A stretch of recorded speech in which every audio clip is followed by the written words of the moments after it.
Fergus, clear skies as promised, the Air Force doing their job and clearing away all the previous day's rain. Yeah, actually a perfect day. It was misty in the morning, but a light breeze, and perfect for the 60-gun salute, which marks, of course, 60 years anniversary of the People's Republic of China, just before the flag-raising ceremony.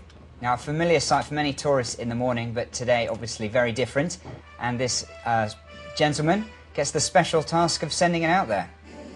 And a very emotional time for any person here in China to see this. As you said, it is seen regularly every day. After that, President Hu Jintao actually formally begins the parade. He receives the news that everybody is prepared, and he gives the start. The parade has begun. That's right, so he goes down the line in his car, the actual military review part of the parade, past all the soldiers, past all the tanks and all the missiles, which we'll see later, and then he comes all the way back up again.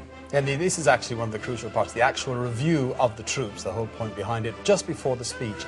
And interesting in his speech that he mentioned the famous phrase, repeated the famous phrase of Mao Zedong from the same place 60 years before the Chinese people have stood up. Also mentioning that only socialism could save China, and only reform and opening up can develop China in the future. That's right, and then we're on to the parade. Very colourful day all around. 30,000 people selected as special spectators, and the troops are just getting ready. There they are, and off they go. Yes, and of course this is the first part we see the troops.